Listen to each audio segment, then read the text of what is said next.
Assalamualaikum warahmatullahi wabarakatuh.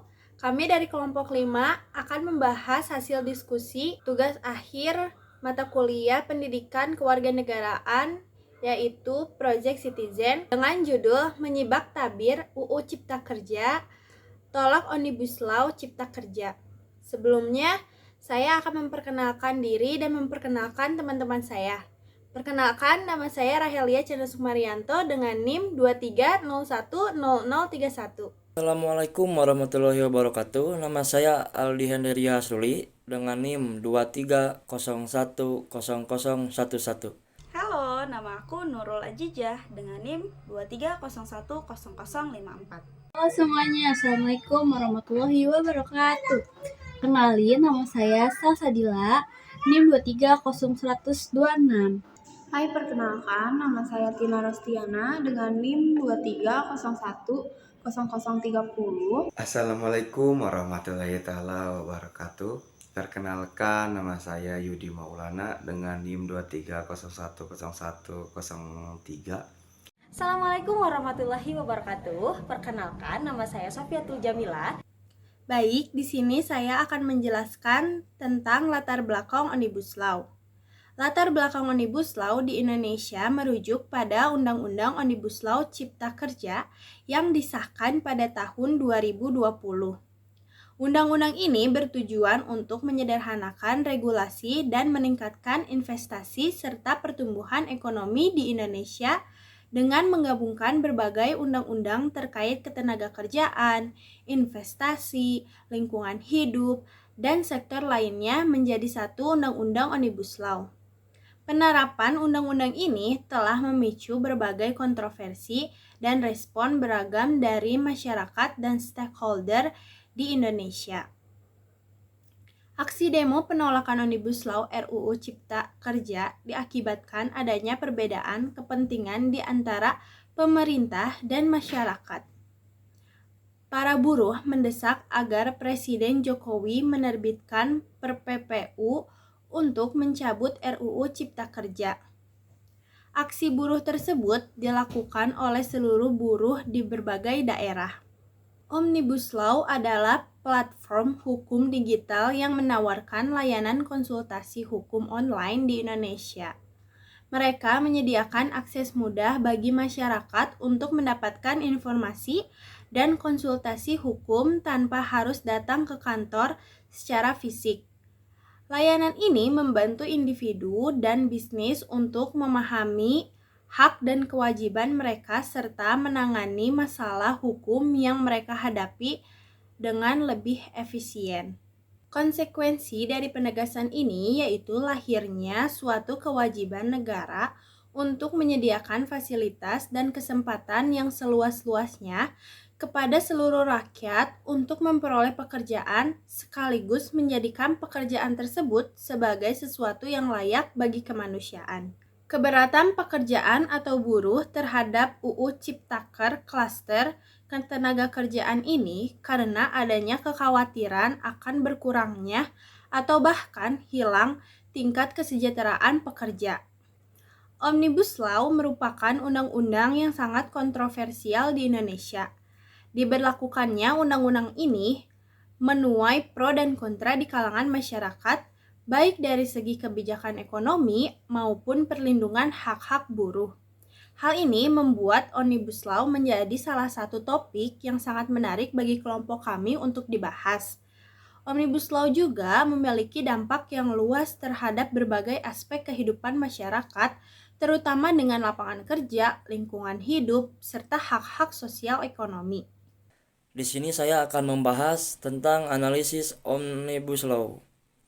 Jadi, Omnibus Law adalah metode legislasi yang menggabungkan berbagai aturan atau ketentuan dalam satu undang-undang dengan tujuan menyederhanakan regulasi dan menghilangkan tumpang tindih peraturan. Omnibus Law ini dikenal dengan Undang-Undang Cipta Kerja UU nomor 11 tahun 2020 yang mencakup berbagai bidang seperti perizinan usaha, investasi, ketenagakerjaan, lingkungan hidup, dan lain-lain. Di sini ada pengertian Omnibus Law. Omnibus Law adalah istilah hukum yang merujuk pada sebuah undang-undang yang menggabungkan berbagai aturan yang sebelumnya terpisah-pisah menjadi satu undang-undang yang komprehensif. Tujuan utama dari Omnibus Law Lapangan Cipta Kerja adalah untuk memperbaiki iklim investasi di Indonesia dengan cara menyederhanakan, menyatukan, dan menghilangkan tumpah tindih aturan yang ada. Di sini juga ada UU Cipta Kerja menggabungkan sejumlah aturan dari berbagai sektor dalam satu undang-undang. Beberapa klaster utama dalam UU ini antara lain perizinan usaha, ketenaga kerjaan, kemudahan berusaha, investasi, fasilitas fiskal, penataan ruang dan lahan, lingkungan hidup, konstruksi dan perumahan, kawasan ekonomi, barang dan jasa, pemerintah. Di sini juga ada urgensi. Jadi urgensinya adalah pemerintah menekankan bahwa Omnibus Law Cipta Kerja sangat mendesak untuk menghadapi tantangan ekonomi global dan meningkatkan daya saing Indonesia. Dengan demikian, menyederhanakan regulasi diharapkan dapat menarik lebih banyak investasi yang pada gilirannya akan menciptakan lebih banyak lapangan kerja dan mendorong pertumbuhan ekonomi sosial. Jadi di sini ada manfaat Omnibus Law. Manfaatnya adalah penyederhanaan birokrasi dan perizinan, peningkatan investasi, penciptaan lapangan kerja, pemberdayaan UKM, penguatan sektor ketenaga kerjaan, peningkatan daya saing, insentif fasilitas fiskal, pengelolaan lingkungan hidup yang baik, penataan ruang dan penggunaan lahan. Dan ada yang terakhir yang nomor 10, peningkatan efisien penggandaan barang dan jasa. Di sini juga ada poin-poin RUU yang disorot buruh. Salah satunya adalah upah minimum bersyarat, pesangon berkurang, penghapusan batas waktu PKWT, waktu kerja berlebihan, outsourcing seumur hidup, hilangnya hak upah cuti, kompensasi minimal 1 tahun. Tapi yang sedang kita bahas adalah Omnibus Law, teman-teman, yang mana pada waktu itu menuai kontroversi dari berbagai pihak. Semuanya berpendapat bahwa dampaknya pasti akan jadi seperti ini, pasti akan jadi seperti itu. Padahal stakeholder yang pertama yaitu datang dari pemerintah yang mengatakan bahwa UU Cipta Kerja ini itu untuk mendapat perlindungan, kepastian hukum, dan pemahaman hak-hak bagi warga negara untuk mendapatkan pekerjaan dan penghidupan yang layak, serta untuk meningkatkan atau mendorong pertumbuhan ekonomi Indonesia. Stakeholder yang kedua yaitu datang dari pengusaha yang mengatakan bahwa Undang-Undang Cipta Kerja ini sebagai langkah positif dalam menciptakan iklim investigasi dan usaha yang kondusif. Mereka berpendapat bahwa dengan adanya Undang-Undang Cipta Kerja ini dapat mempermudah perizinan, mengurangi korupsi, dan tentunya untuk meningkatkan kompetensi industri nasional. Stakeholder yang selanjutnya yaitu datang dari masyarakat sipil. Beberapa organisasi masyarakat itu menolak adanya Omnibus Law ini karena mereka menganggap ini adalah melanggar konstitusi dan masyarakat tidak mendapat perlindungan yang cukup. Mereka khawatir bahwa dengan adanya undang-undang ini itu akan merusak lingkungan dan masyarakat tidak mendapatkan kesejahteraan. Stakeholder yang selanjutnya yaitu datang dari akademisi. Berbagai macam tanggapan terlontarkan dari mereka. Ada yang setuju dan ada yang tidak setuju. Yang pertama, mereka menganggap bahwa Undang-Undang Cipta Kerja ini mengalami beberapa masalah substansial dan prosedural. Dan mereka meminta kepada masyarakat dan DPR agar tidak melanjutkan rancangan undang-undang ini. Dan lebih baik memperbaiki beberapa undang-undang sektoral sebelumnya. Pendapat selanjutnya yaitu akademisi menganggap bahwa Undang-Undang Cipta Kerja ini dapat meningkatkan perekonomian Indonesia. Perlu disosialisasikan lebih lanjut kepada masyarakat umum dan memastikan bahwa Undang-Undang Cipta Kerja ini tidak merugikan hak-hak pekerja. Stakeholder yang selanjutnya yaitu Mahkamah Konstitusi. Mereka berpendapat bahwa Undang-Undang Cipta Kerja ini tidak memiliki cacat secara formil dan tidak juga bertentangan dengan Undang-Undang Dasar 1945. MK menilai proses pembentukan Undang-Undang Cipta Kerja ini tetap memiliki kekuatan hukum yang melekat. Stakeholder yang terakhir yaitu dari buruh atau pekerja. Kami sudah melakukan wawancara terhadap beberapa pekerja yang terkena dampak dari Undang-Undang Cipta Kerja ini. Baik, inilah tayangannya. Perkenalkan, nama saya Ridwan Maulida, asal dari Rengas Dengklok, Karawang. Saya pernah bekerja di kawasan KIC selama 1 tahun dan di kawasan Surya Cipta selama 2 tahun. Tujuan diciptakannya UU Cipta Kerja mungkin ada 4 poin yang saya ketahui. Yang pertama tentang mempercepat transformasi ekonomi. Yang kedua menyamaratakan kebijakan pusat daerah, dan yang ketiga menghilangkan ego sektoral, dan yang keempat adanya kontrak kerja atau PKWT tanpa batas periode tertentu. Dalam 4 poin ini ada 1 poin yang menurut saya kurang setuju tentang adanya kontrak kerja PKWT tanpa batas periode. Mungkin menghilangkan kesempatan kita untuk menjadi karyawan tetap. Contohnya setelah kita 3 tahun kerja akan menjadi atau peluang untuk menjadi karyawan tetap. Sedangkan dalam UU Cipta Kerja ini tidak ada peluang untuk pengangkatan kerja. Kita akan terus menjadi karyawan kontrak terus menerus sampai tidak ada periode tertentu. Nah, contohnya ketika kita habis kontrak mungkin di umur 25 ke atas kita akan sulit untuk mencari pekerjaan. Sedangkan di kebijakan yang lalu setelah kita 3 tahun bekerja mungkin ada peluang untuk pengangkatan karyawan tetap. Dan contohnya dari UU Cipta Kerja ini, dalam karyawan kontrak ini mungkin menghilangnya hak-hak cuti untuk libur dan hak-hak pesangon dalam kebijakan perusahaan tersebut. Sekian, terima kasih, hanya itu yang saya ketahui. Assalamualaikum warahmatullahi wabarakatuh. Nama saya Dewi Putria. Saya merupakan salah satu karyawan yang bekerja di salah satu pabrik atau PT di wilayah Karawang. Menurut saya dan siapa saja sih yang terkena dampak dari adanya Undang-Undang Cipta Kerja ini? Yang pertama yaitu pengusaha atau yang menanamkan modal di Indonesia, terutama di Karawang. Yang kedua yaitu karyawan itu sendiri. Nah, dari dampak yang terkena oleh karyawan ini ada dampak positif dan ada dampak negatif yang saya rasakan sebagai karyawan. Yang pertama, saya bukan termasuk karyawan tetap, saya karyawan kontrak. Jadi dampak yang saya rasakan tuh yang pertama, dampak positifnya semenjak adanya UU Cipta Kerja atau Omnibus Law ini, saya mendapatkan kompensasi sebesar 1 kali gaji setiap habis kontrak atau perpanjangan kontrak sesuai dengan masa kontrak yang ada di perjanjian. Dampak negatifnya yang pertama, dampak negatifnya yaitu yang saya rasakan saat mau bekerja itu kontraknya outsourcing atau dari yayasan terlebih dahulu. Itu juga belum menjamin kita sebagai karyawan kontrak dikontrak sebagai karyawan kontrak PT-nya. Tentunya jika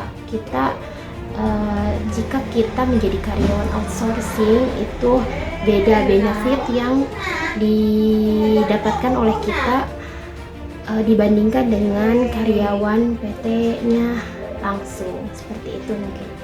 Terima kasih. Assalamualaikum warahmatullahi wabarakatuh. Baik, itulah pendapat dari beberapa narasumber yang telah kami temui. Lantas, bagaimana menurut kamu? Pada intinya, buruh menolak adanya Undang-Undang Cipta Kerja ini karena dinilai merugikan buruh dan tidak mendapat perlindungan yang cukup. Buruh juga menolak peraturan turunan Undang-Undang Cipta Kerja dan meminta kepada pemerintah agar mencabut undang-undang tersebut. Baik teman-teman, itulah penjelasan yang dapat saya sampaikan. Kurang lebihnya mohon maaf dan terima kasih. Pada kesempatan kali ini, saya akan membahas tentang dampak sosial dan hukum dari terciptanya Omnibus Law Cipta Kerja. Kita mengulang lagi ke masa-masa Omnibus Law Cipta Kerja ini akan disahkan, tentunya banyak sekali loh pro dan kontranya, banyak buruh-buruh yang kerugian, pastinya sangat Omnibus Law Cipta Kerja diberitakan kepada masyarakat, tentunya banyak menimbulkan pro dan kontra. Karena banyak sekali pasal-pasal yang sangat merugikan masyarakat, terutama buruh pekerja. Hal ini sangat meresahkan di kalangan mereka karena benar-benar sangat merugikan.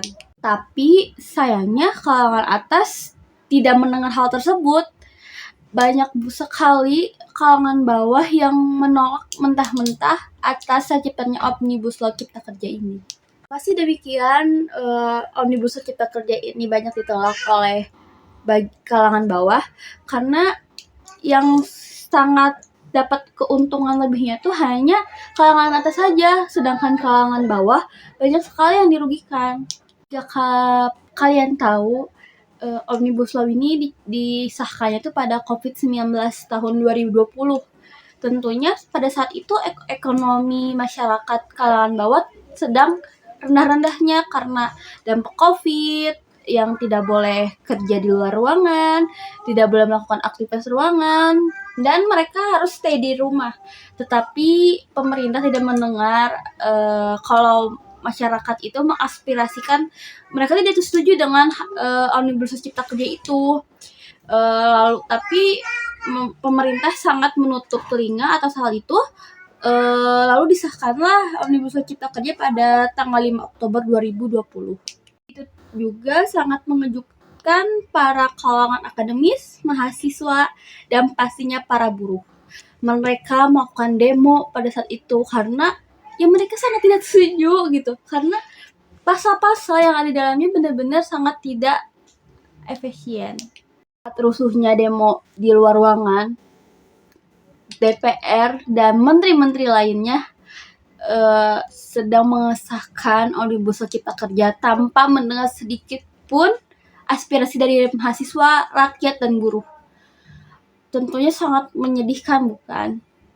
Diketahui ada 7 dampak RUU Cipta Kerja terhadap publik. Yang pertama, meluruh kewibawaan konstitusi karena ada 31 pasal inkonstitusional yang dihidupkan lagi.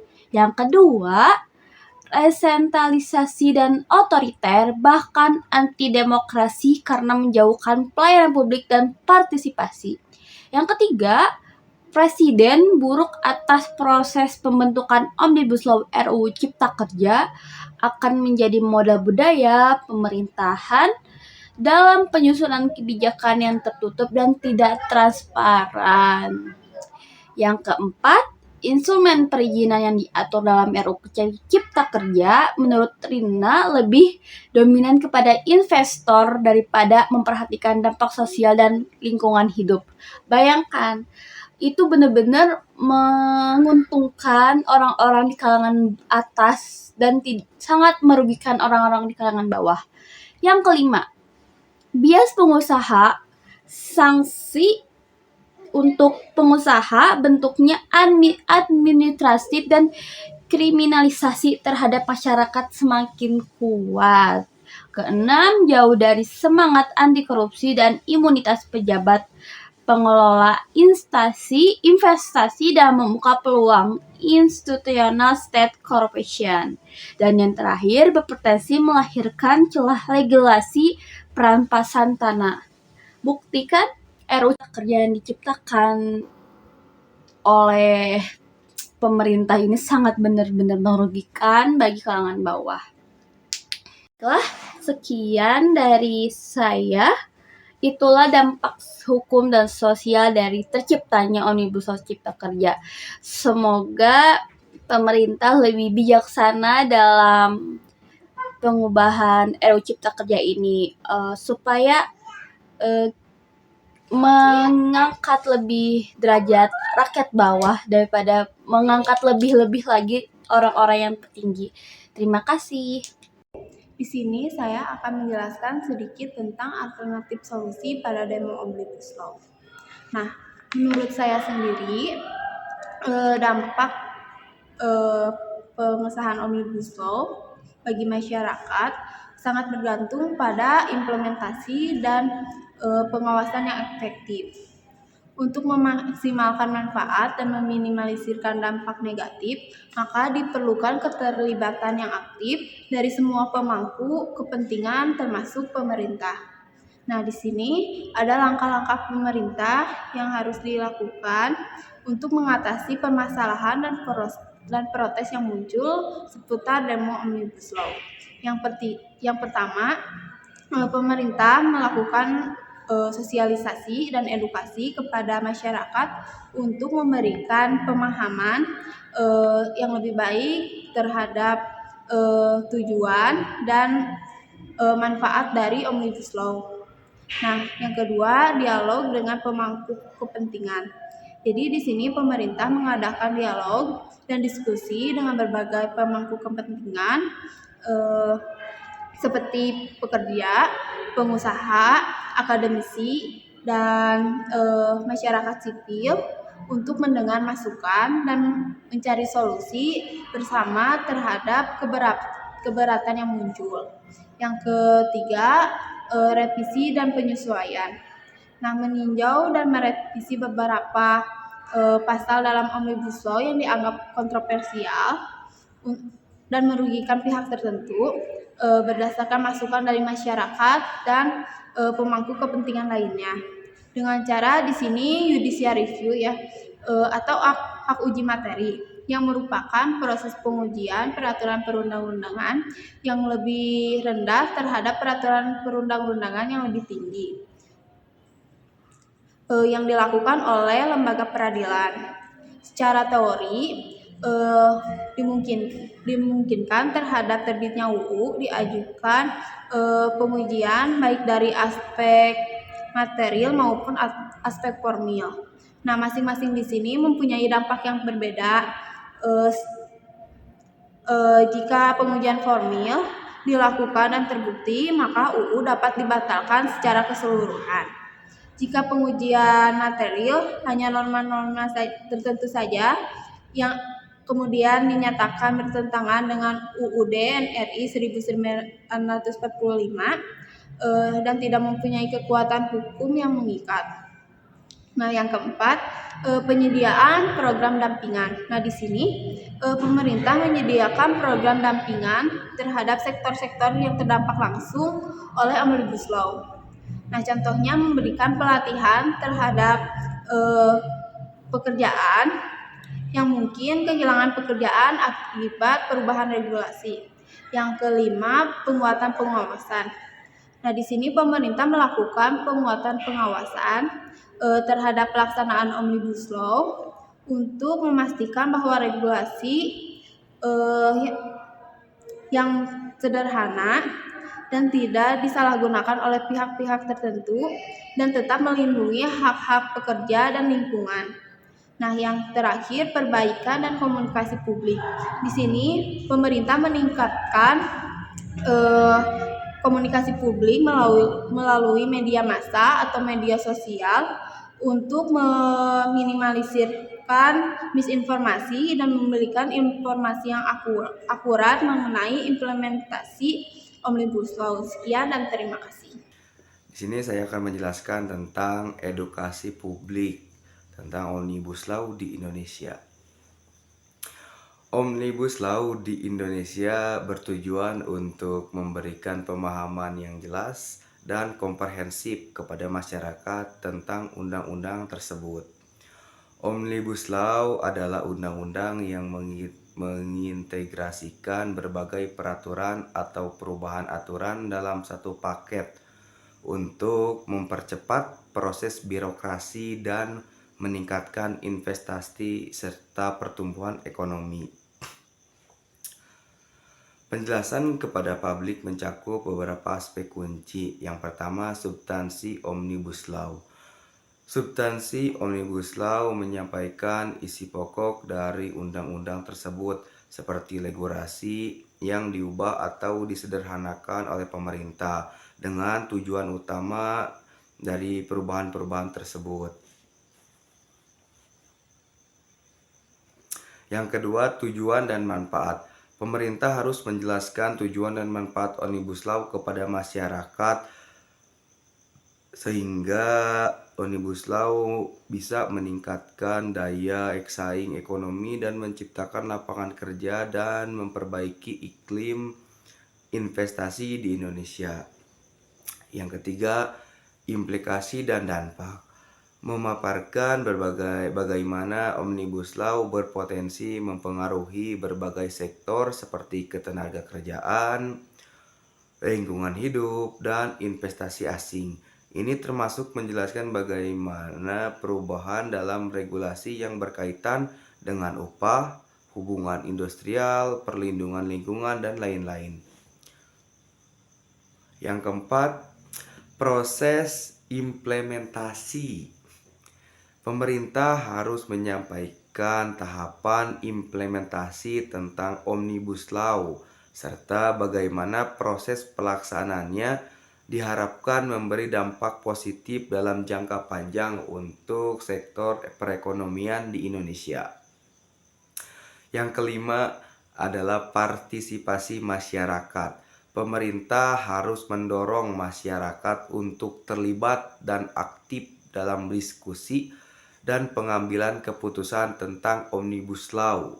Jangan suara rakyat dibungkam. Serta menyediakan ruang bagi dialog terbuka dan pemahaman bersama dari masyarakat. Aspirasi masyarakat tentang Omnibus Law harus diterima selebar-lebarnya oleh pemerintah. Edukasi publik ini penting untuk memastikan bahwa masyarakat memahami secara utuh tentang undang-undang yang berdampak luas ini, sehingga dapat mendukung implementasi dan yang efektif dan memastikan keadilan kepada seluruh rakyat di Indonesia. Mungkin sekian yang bisa saya paparkan. Terima kasih. Wassalamualaikum warahmatullahi wabarakatuh. Di sini saya akan memaparkan materi dari mata kuliah Pendidikan Kewarganegaraan, yaitu refleksi Omnibus Law. Nah, Omnibus Law di sini khususnya di Indonesia telah menjadi topik yang sangat kontroversial dan juga sangat mendalam. Nah, dengan tujuan utama untuk merombak regulasi yang kompleks dan menghambat investasi. Omnibus Law mencoba mengintegrasikan berbagai undang-undang sektorial menjadi satu paket yang lebih efisien. Hal ini dapat mempercepat pembangunan infrastruktur, menciptakan lapangan kerja, serta meningkatkan daya saing ekonomi Indonesia. Namun, reaksi masyarakat terhadap Omnibus Law sangatlah bervariasi. Para pendukungnya melihatnya sebagai langkah yang perlu diperlakukan untuk membangkitkan ekonomi nasional dan menarik investasi asing yang pada gilirannya diharapkan dapat meningkatkan kesejahteraan masyarakat. Nah, juga di sisi lain, kritik keras berasal dari kelompok buruh dan lingkungan yang mengkhawatirkan potensi penurunan hak tenaga kerja serta dampak negatif terhadap lingkungan akibat deregulasi yang terlalu besar, gitu kan. Lalu dari sudut pandang efisiensi, Omnibus Law dianggap dapat mengurangi birokrasi berlebih dan mempercepat proses perizinan. Namun, implementasinya harus dilakukan dengan hati-hati untuk memastikan bahwa kepentingan semua pihak terlindungi dengan baik, termasuk perlindungan lingkungan dan hak-hak tenaga kerja yang adil. Penting untuk diingat bahwa Omnibus Law bukanlah solusi yang instan untuk semua masalah ekonomi di Indonesia, tetapi merupakan langkah awal yang kompleks yang memerlukan pemantauan, evaluasi, dan penyesuaian berkelanjutan. Perlu adanya dialog yang terbuka dan inklusif antara pemerintah, masyarakat, sipil, dan pihak terkait untuk mencapai keseimbangan yang tepat antara pembangunan ekonomi, perlindungan sosial, dan keberlanjutan lingkungan dalam jangka panjang. Baik, sekian pemaparan materi dari saya. Mohon maaf bila ada kesalahan. Wassalamualaikum warahmatullahi wabarakatuh. Bye-bye.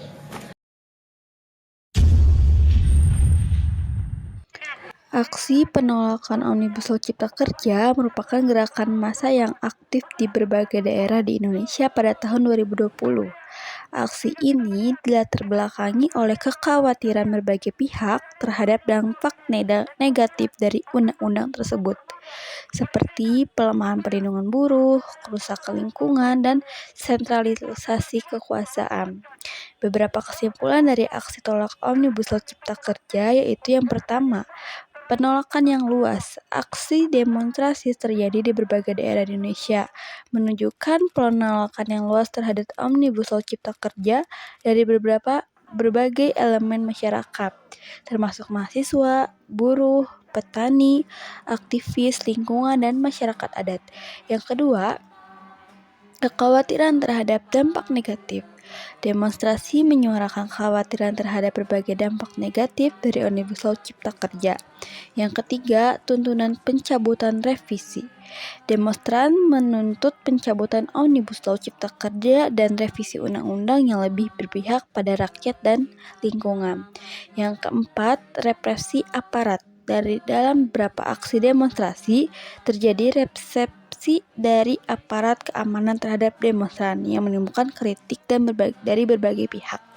Yang kelima, dinamika politik. Aksi tolak Omnibus Law Kerja menjadi salah satu peristiwa penting dalam dinamika politik Indonesia, menunjukkan kekuatan rakyat dalam menyuarakan aspirasi dan mendorong perubahan. Dan yang terakhir, perdebatan dan kajian pasca pengesahan Omnibus Law Cipta Kerja dan kajian terhadap Undang-Undang Omnibus Law terus berlangsung dan dengan berbagai pihak yang masih mempertanyakan manfaat dan keefektifannya. Baik, terima kasih kepada teman-teman atas pemaparan materinya. Mungkin itu saja dari kelompok kami. Terima kasih atas perhatiannya. Wassalamualaikum warahmatullahi wabarakatuh.